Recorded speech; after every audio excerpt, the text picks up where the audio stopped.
বান্দা যখন হতাশাগ্রস্ত হয়ে বান্দা যখন কাঁদতে থাকে আর ডাকতে থাকে, ইয়া আল্লাহ, ইয়া রহমান,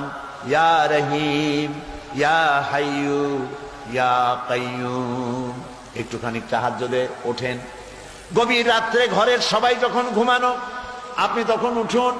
উজু করে একাকী রুমের ভিতরে ঢুকে তাহাজ্জুদের নামাজ আদায় করে চোখ বন্ধ করে যদি ডাকতে থাকেন মধুর সুরে, ইয়া আল্লাহু, ইয়া রহমানু, ইয়া রহিমু, ইয়া হাইয়ু, ইয়া কাইয়ুম পড়েন, ইয়া আল্লাহু, ইয়া রহমানু,